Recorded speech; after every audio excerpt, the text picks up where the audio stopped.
प्रिय विद्यार्थियों, मैं डॉक्टर संदीप सिंह चौहान राजकीय महाविद्यालय पीपल खूंट से आपसे रूबरू हूँ।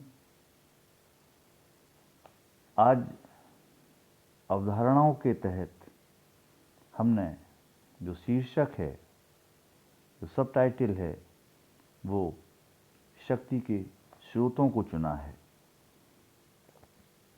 प्रिय विद्यार्थियों, शक्ति का अर्थ स्पष्टता के साथ समझने के लिए शक्ति के स्रोतों का राजनीति विज्ञानियों के द्वारा अध्ययन किया जाता रहा है।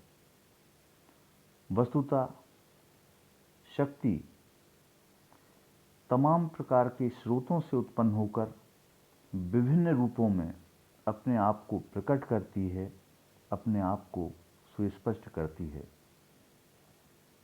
नेपोलियन, हिटलर, लेनिन और गांधी इतिहास के ऐसे नाम हैं जो अपने आप में सभी शक्तिशाली लोग थे, लेकिन इनकी शक्ति के स्रोतों में भेद था या अंतर था। शक्ति के स्रोतों की कोई पूर्ण सूची देना संभव नहीं है, क्योंकि विचारकों में भी इस संबंध में बहुत अधिक मतभेद हैं। लेकिन फिर भी शक्ति के कुछ प्रमुख स्रोतों का उल्लेख हम इन विभिन्न रूपों में कर सकते हैं। जैसे शक्ति का एक जो महत्वपूर्ण स्रोत है वह है ज्ञान, यानी कि नॉलेज। शक्ति को जीवंत बनाए रखने के लिए ज्ञान को एक सशक्त माध्यम माना गया है। ज्ञान अपने साधारण अर्थ में व्यक्ति को अपने लक्ष्यों को पुनः प्रबंधित करने, यानी कि मैनेजमेंट करने और मिलाने की योग्यता प्रदान करता है।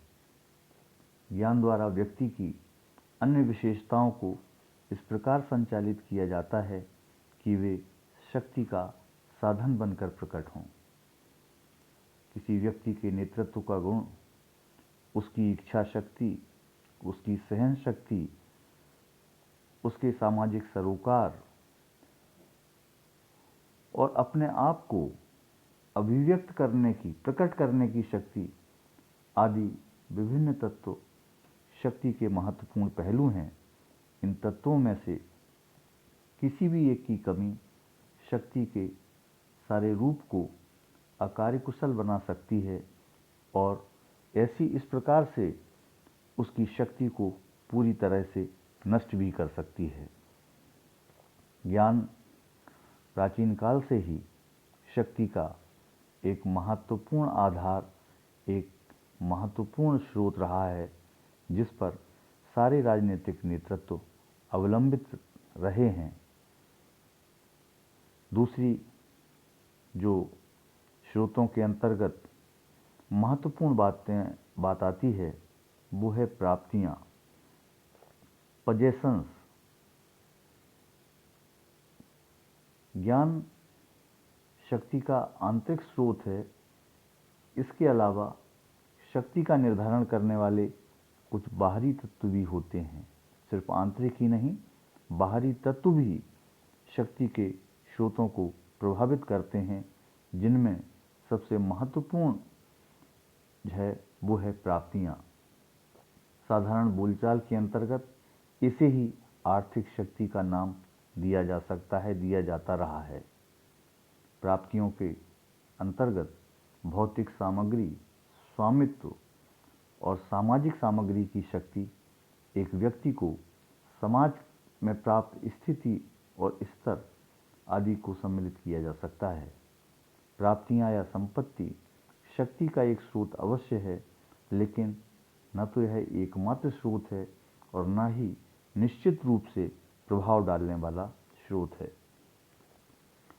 संपत्ति के अभाव में भी एक व्यक्ति अन्य व्यक्तियों के कामों को प्रभावित कर सकता है और संपत्ति के होने पर भी आवश्यक नहीं है कि वह दूसरे के कार्यों को प्रभावित कर सकेगा। फिर भी मोटे तौर पर सारी दुनिया के इतिहास की जो प्रवृत्तियां हैं उसमें जिन लोगों के पास भौतिक सामग्री भी रही है, स्वामित्व भी रहा है, सामाजिक सामग्री की शक्ति भी रही है, समाज में उसका जो स्टेटस है, उसकी जो परिस्थिति है, उसके आधार पर आम लोग ऐसे लोगों का नेतृत्व मानते रहे हैं और उन्हें स्वीकार करते रहे हैं। फिर तीसरी जो सबसे महत्वपूर्ण बात है शक्ति के स्रोतों के संदर्भ में, वह होता है संगठन। संगठन अपने आप में शक्ति का एक महत्वपूर्ण स्रोत है। कहावत भी है कि संगठन ही शक्ति है, यूनिटी इज स्ट्रेंथ।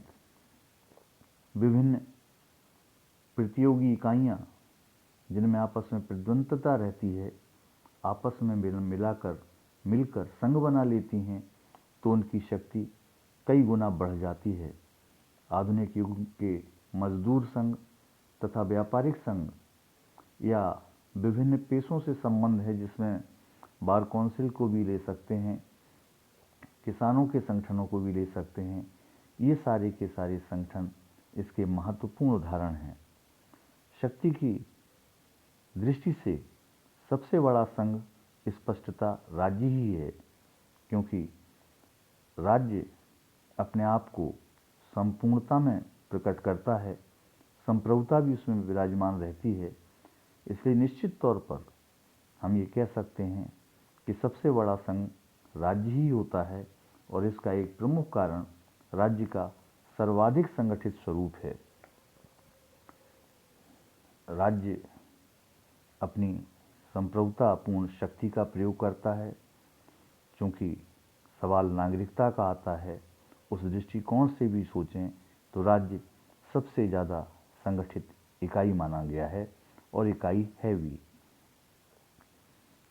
फिर जो अन्य महत्वपूर्ण बात है वो है आकार।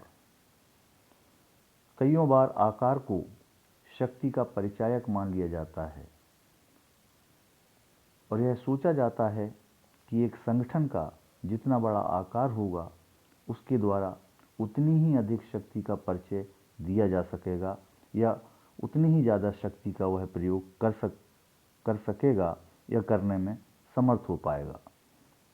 आकार के साथ यदि संगठन का मेल हो तो ऐसा होता भी है, लेकिन सभी परिस्थितियों में ऐसा नहीं होता। अनेकों बार ऐसा भी होता है कि उसका बड़ा आकार उसे उलझा दे, उसे असंतुलित बना दे, किसी भी संगठन को असंतुलित कर सकता है और उसे परिस्थितियों के अनुकूल न रहने दे। और यही कारण है कि अनेक बार कुछ राजनीतिक दलों द्वारा अपने आकार को घटाने के लिए शुद्धि आंदोलनों का आश्रय लिया जाता है, यानी कि अपने आकार को कम करने का और गुणों पर आधारित करने का प्रयोग किया जाता रहा है। शक्ति के स्रोत और आधार के रूप में विश्वास भी एक बहुत बड़ा तत्व है, जिसका पर्याप्त महत्व है। तलवार की शक्ति भी, या आज की तारीख में शस्त्रों की शक्ति भी अंतिम रूप से विश्वास पर भी आधारित होती है। शक्ति का एक अन्य स्रोत सत्ता होती है, और शक्ति की महानता इस बात से निर्धारित की जाती है कि वह मानव मस्तिष्क पर प्रभाव डालने में, मनुष्य के दिलो दिमाग पर प्रभाव डालने में कितनी सक्षम है। प्रोफेसर मैकाइवर ने शक्ति के इन विभिन्न तत्वों का वर्णन करने के बाद कहा था कि शक्ति की कार्यकुशलता उन विभिन्न परिस्थितियों के द्वारा बढ़ती या कम होती रहती है जिनके अधीन उसे कार्य करना है। तो इस प्रकार से अभी हमने आप लोगों के बीच शक्ति के स्रोतों के संदर्भ में चर्चा की। यदि इस चर्चा के बाद आपकी कोई जिज्ञासा है आपकी कोई क्वेरी है, परीक्षा की दृष्टि से भी और ज्ञान की दृष्टि से भी, उसे आप, मैं बार बार कहता रहा हूँ, हमारे लिंक पर जाकर हमें किसी भी माध्यम से, सोशल साइट के किसी भी माध्यम से मुझसे संपर्क कर सकते हैं और मैं आपकी जो क्वेरीज हैं, आपकी जो जिज्ञासाएं हैं, उनके समाधान का भरपूर प्रयास करूंगा। बहुत बहुत शुक्रिया, धन्यवाद।